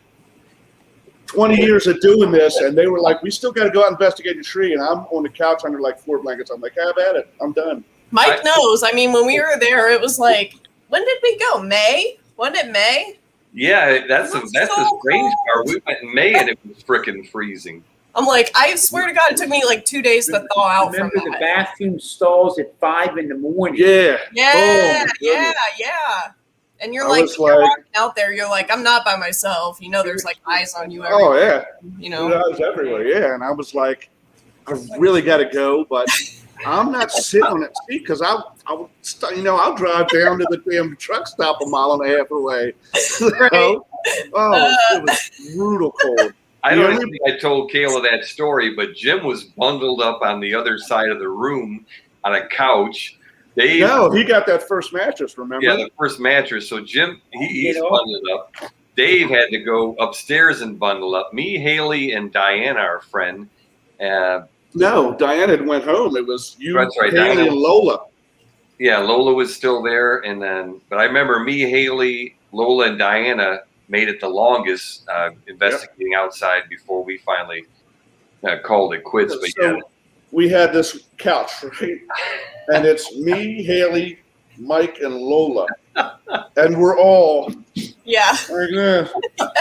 under like two comforters, and in rhythm we were like little bobbleheads. You got your clothes on and like your coat's like zipped up, like only this much showing, like.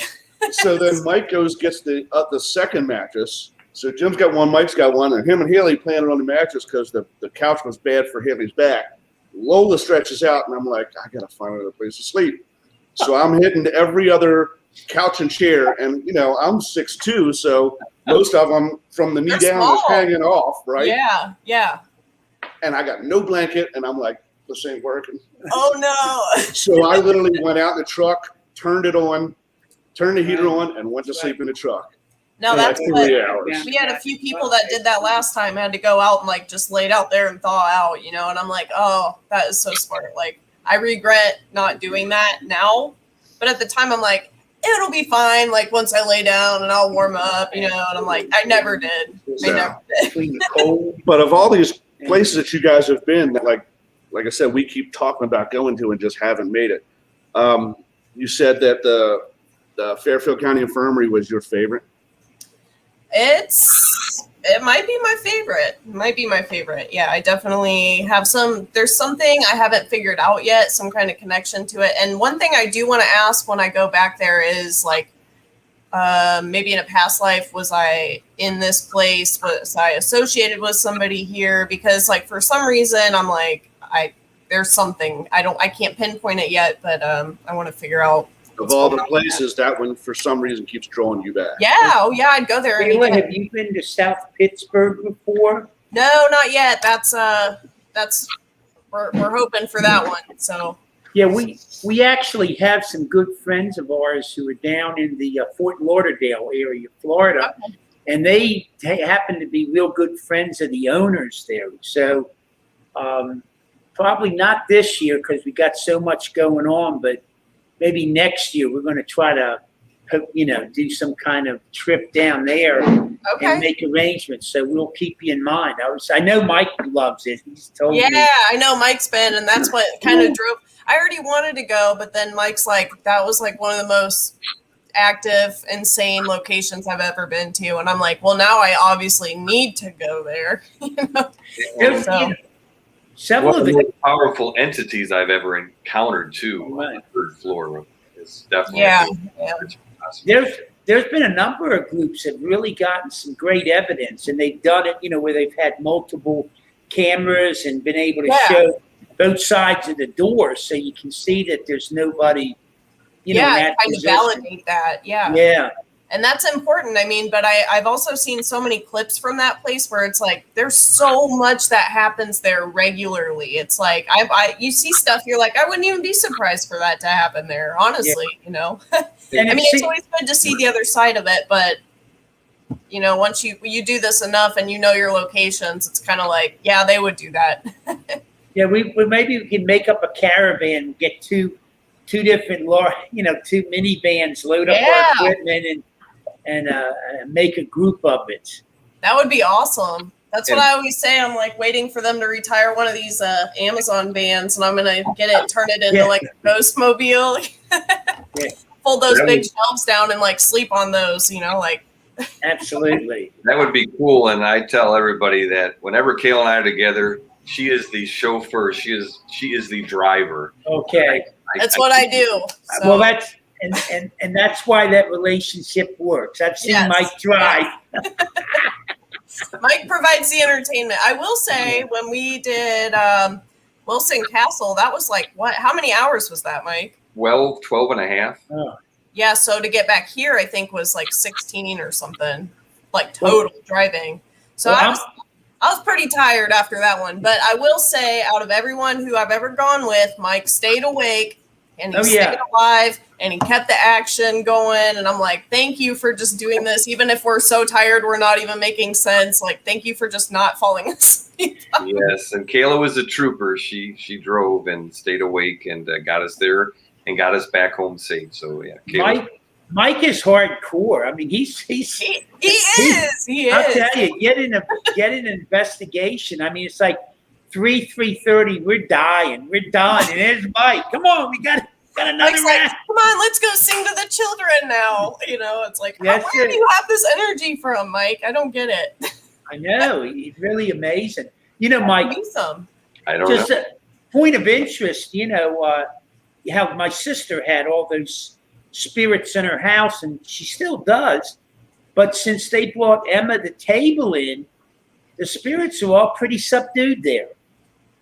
Emma's constantly talking to them, and she'll let it be known that she wants to communicate with them with the table. They'll start smelling sandalwood odors real strong throughout the house, or there's a lower door in this cabinet that'll open up and throw the cards over the floor, and they know Emma wants to talk to them. But the other spirits, since Emma's there, have really gotten subdued. Although she has said she will let them come through to communicate with them, but she really rules the roost now. So Now, Kayla, is that something you've ever done? Have you ever done a table tipping? I've never done one. And I know Mike said he's never done one either. So when he came down, he was like super excited. I was like, well, you got to let me know how it goes, because like I'm like super interested in that. So. And I was a skeptic. I won't deny it. I had to encounter it, and it's like it was amazing. I can't explain it. So yes, Kayla. Yeah. We got to get you in a table tipping session. I guess I've just never had the opportunity, but I'm like the same Mike, where I'm kind of like I'm skeptical about it, but sure. But I am still, as much as I've seen. I mean, when we do our events and stuff, Mike's like, "Who in the room is a skeptic?" I always raise my hand because I'm like, I've seen so much stuff, but at the same time, I want to just explain it away, but I can't, And I'm like, I've seen more than enough to convince anybody, but. Yeah. Well, I think the biggest thing that I found recently is, over say the last year or two, is first off my relationship with spirit as we're doing communications and that it's gotten much more personal. I feel very closer. It's not just, there's a spirit there. I'm picking up an energy. Right. Now I'm getting a real feel for who or what that energy is, the nature of that energy. But even more important than that, I've always realized the spirits are about us. The spiritual world is always about us. But I used Right. to think there was like the spiritual religious and then the spirits that, and I've just disconnected us. He's out See, of now we can control. do this. I No just more don't know if caffeine the for you, feedback. Jim. So we can give this a try. You want to give it a try? Yeah, we'll give this a try and see if we get feedback or not. I don't know if we will. But anyhow, the point I was going to make about that, I'm starting to realize that it's all spirit world. That Yeah. Yeah. you know that they're really, It's all one. yeah. In other words, so much of what I used to think were spiritual gifts are really like psychic gifts. It's hard to dispel them, and it's all about us. I think there's less and less defined. Obviously, various aspects such as covenants and what I would consider higher order things like that, they have a more defined tone of religion associated with them. But in general, the principles are all the same. For the most part, yeah. And like what I think is I mean, it's their world and we're just here, you know, and they're just helping us through this part until we join them. And I also think that there's like I don't know, I need to delve into it more, but like the quantum theory stuff, like all the different like layers, like the past you, the present you, the future you, like there's so many different like ways to look at it. And it's like just every time there's more and more theories coming out, you know, and it's like, okay, well, what if, you know, you see someone, okay, like my neighbor over here across from me, he said one day, he's like, I heard your voice come through on my radio in the morning, like a Bluetooth speaker, and say, good morning. And then it just hung up. And I'm like, that wasn't me. You know, I'm like over here, like yelling at my cat. Like, I'm not, you know, I'm not over there. What are you talking? He's like, yeah, we all heard it. Like, that was your voice, you know? And then that makes you think, was that me, but on a different timeline? Right. You know what I mean? Like let me throw a question out there to you. We have one table here that Steve particularly likes. It's very heavy. When it moves with a decided noise.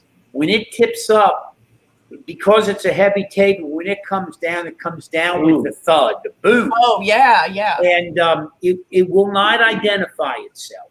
The spirit associated with the table will not identify itself, but it will identify itself as a positive form of energy. But it refers to itself. We don't think it was ever of human quality. It has defined itself, and I was unfamiliar with this term, as a fundamentalist, like a foundationist. That's it. As foundational. The spirit identifies itself as foundational. It says it's very old. Okay. And it's sort of like the core, and it makes up the essence. And in this case, it's come out and told us that it's very protective of the house and us.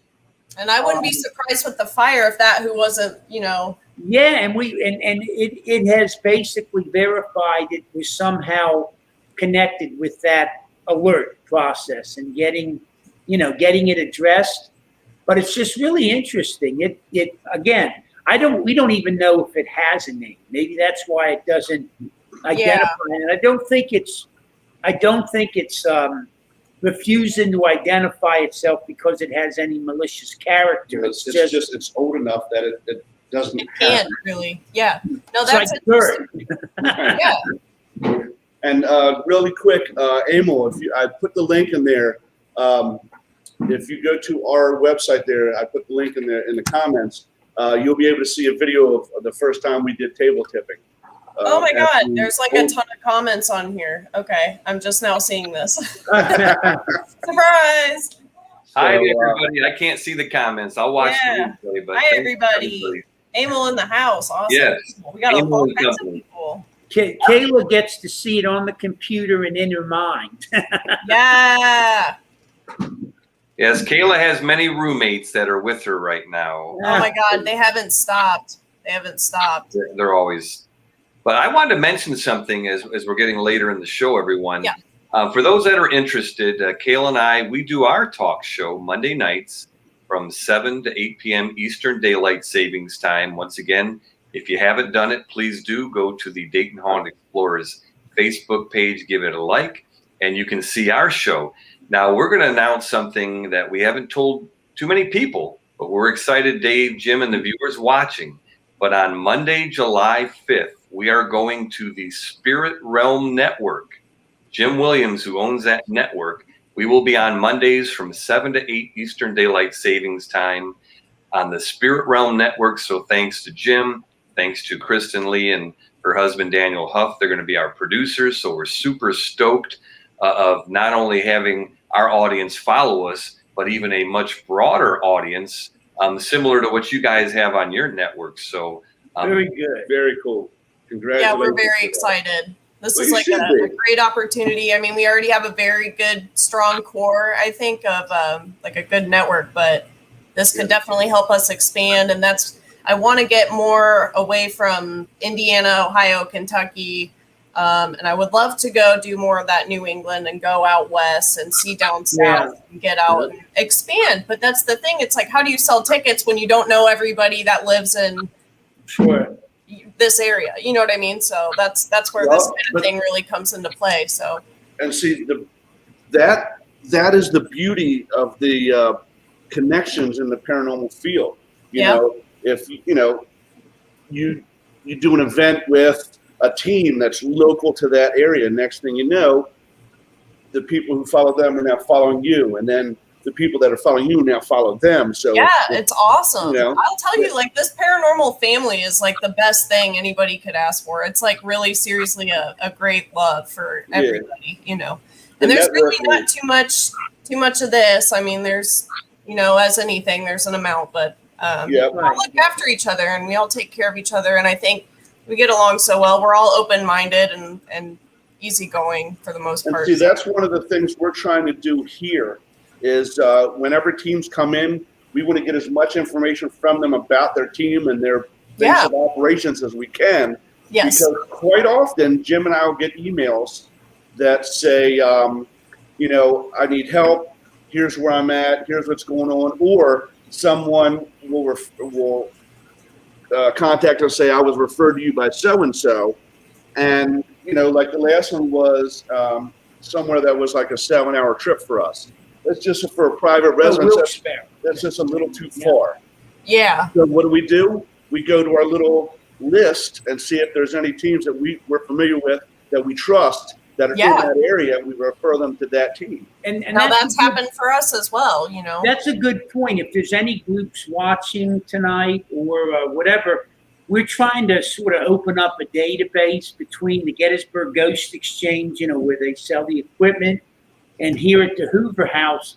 If you have a team and you are interested in helping people out with residential situations, please let us know of your group, where you're located, some kind of contact information or that, so that as people contact us, we have referrals that we can, send out.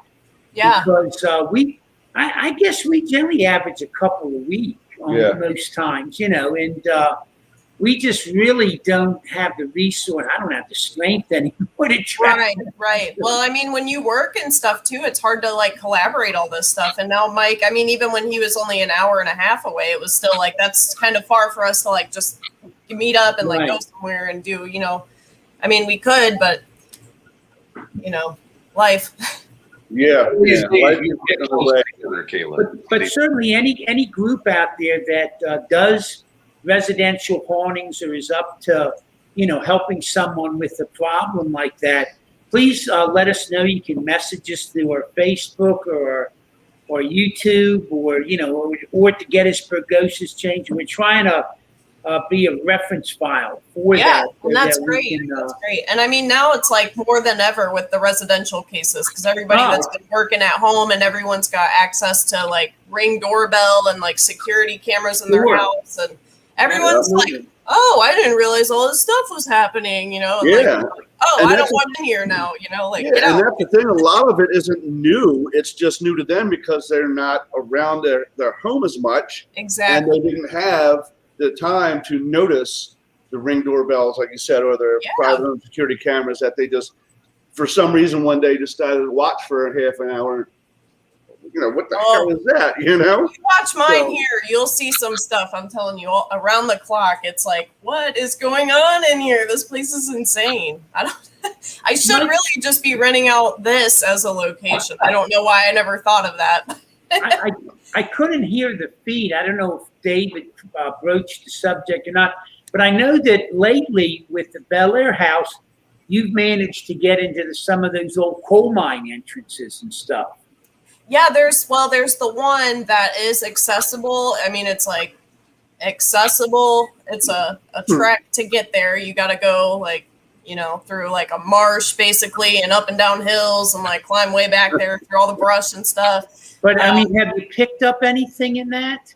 I went the one time. Mike's been there, like 3 times now, I think. But the one time I went, Mike kind of like walked in with me and then he was like, I'm going to let you just do your thing. So he stood outside and I was in there and I was like, all right, let me just feel this out. And then I was hearing, because they have it blocked off, like the walled off, but on the other side of that wall, you can hear these people talking. You can hear men talking. And I'm like, They closed it off after the explosion and those people are still in there. Like they're trying, that's the way they went in. That's the way they're trying to come out. And they're like, somebody put this wall up. You know what I mean? Like, and it is so sad. Like it's so overpowering in there. And that is really something that's overlooked, but it's something I don't really want people to take this the wrong way and then go there and vandalize it or take advantage of that. I mean, this is something that needs to be respected as it's tied in with the house for sure. I mean, like that's another part of it. Mike and I were with Kristen one time. It was the 3 of us in the basement, and we had a miner that had passed in one of those disasters. And remember, Mike, we had a young man who'd been a victim of a crime at one end of the basement, and we had a miner at the other. And for about an hour, Kristen in the middle, and they were just ping ponging us back and forth. It was pretty. Really? Yeah. Okay. It was Yeah, well, Mike, every time I'm there, I'm like, there's my miner, I call my boyfriend, but he's just like, he just stands over in that one area. He's like always standing there by those shelves and stuff. And he's just like standing there. He's looking at me like, I need to tell you something. And I'm like, I can't figure out what it is. And it's so stressful to me. And I think this last time we got a name like maybe Benjamin, which that was one of the names that is on the list of miners that were killed there. Right. I was just curious if you picked up on that because yes, and for some reason nobody else does. But that's interesting to hear that because Mike, I don't know if we ever talked about that or not, but see, and that's the sad thing about that is when they put that wall up, that's almost trapping them in a sense that someone who has the ability to do so can't physically get back to them and help them be released and cross over from that area, and that's absolutely right. That's sad. And I mean, like, I took a video in there and I have not had time to review it yet, but I'm like curious to see if it did pick up any of those voices and stuff. I'm like hearing constant chatter back there. So that's neat. And the last 2 times that we've done events at the Bel Air house, we've had some of the most amazing things in my 10 plus years of investigating I've never encountered, including back in March. This was night 1. We had barely got any sleep. Hello, everybody in Kayla's place. They won't stop talking. So we had only got a couple of hours sleep, all right? Kayla's on a couch in the living room. I'm on the couch, another couch. The guests are all up in the rooms, and all of a sudden, it's 7 a.m, and we hear boom. And this noise, whatever it was so loud it shook the house. Wow. So everybody upstairs is yelling. Did you hear that? They're running downstairs. Well, yes, I heard it. We just got the kids to bed. We had like 20 minutes, I felt like, of sleep, and they're all like, ah! And then Kayla takes off her headphones. Yeah, I'm awake now. I think someone hit a car or something. So I'm like, go out there. It's like eerie. It's like just foggy and that quiet. dense fog that rolls in, yes. And nobody's awake. There was nothing inside that was damaged. No windows. Nothing.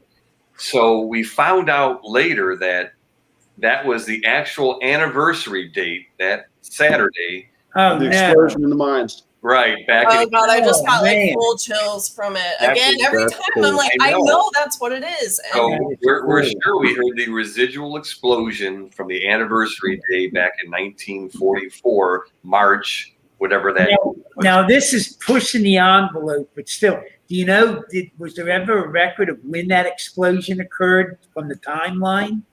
Like what time it what happened? time of day?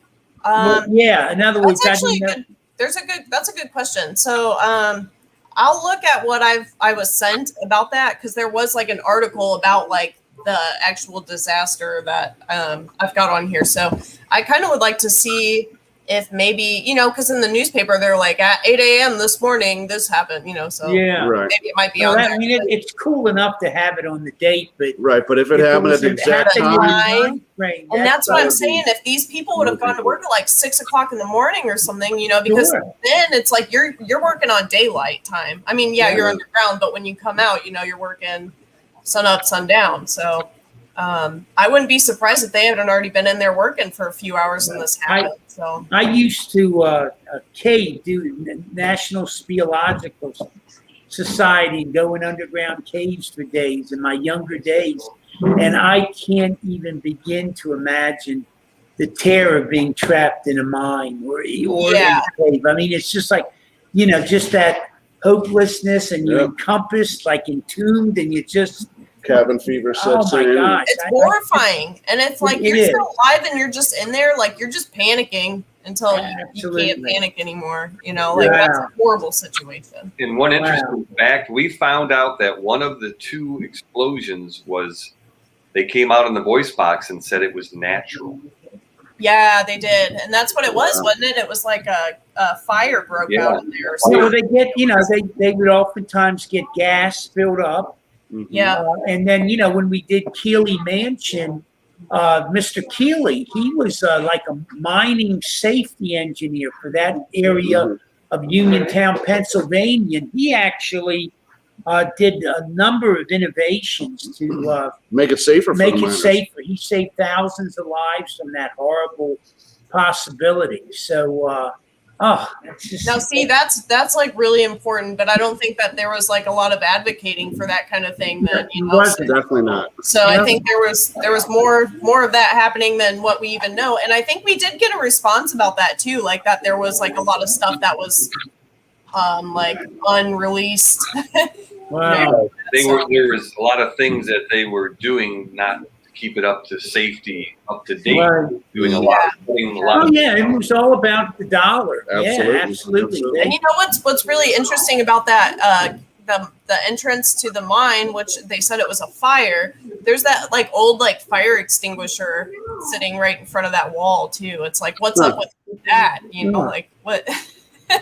We were kind of researching that, trying to figure out what's up with that too. But I don't know. Well, unfortunately, we're down to just a couple minutes left.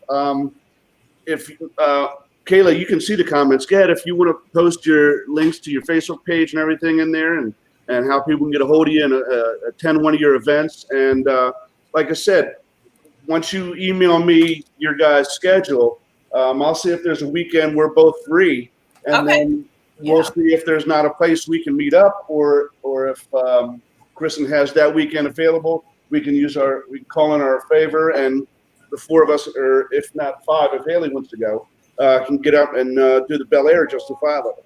Okay. Yeah, I know we talked about we'd love to work with you guys, and especially if you got everyone together for the bash. That's gonna be awesome. Yeah. I'm looking forward to that too. Get to meet y'all at once, Amen. It's going to be a blast. But hey, everyone that supports Dayton Haunted Explorers, our Facebook page, our YouTube channel, watching us on our show, our public events, thank you from the bottom of our hearts, because without you guys, there is no us.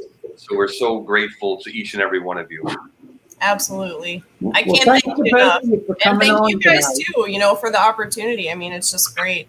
And Yeah. like I said, Para-Unity, Yes, Absolutely. that love. we appreciate you having us on the show, Dave and Jim, and to the viewers watching. And thanks for all that you do, Kayla. It's much appreciated. Nice Absolutely. meeting you, Kayla. Yeah, you It's get nice yourself to meet some you guys, rest. I know you've been working it slaving to the grind all day. Oh So, yeah, I'm gonna eat some dinner and call it a day. Finally, I've been under attack of cicadas, so I'm good. Cicadas. All right. Well, you guys take it easy. Thanks again so much. We had a great time talking with you, and I can't wait to meet you guys. Well, other than Mike, meet you in person and get some investigations done. For sure, I can't wait. Peace Good out, night, guys. Guys. Okay, all right, see you Have guys. a good night. Bye-bye. All right. Well, that was Mike Simpson and Kayla Simonton of Dayton Haunted Explorers.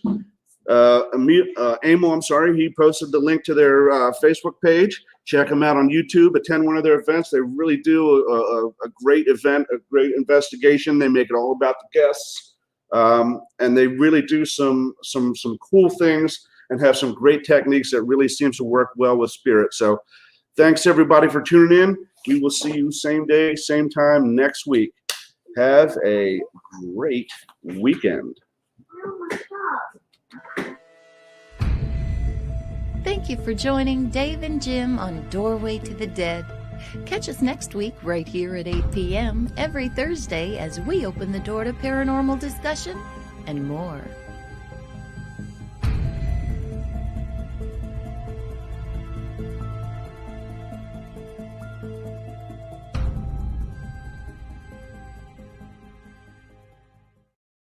He had the noses on. I saw the picture.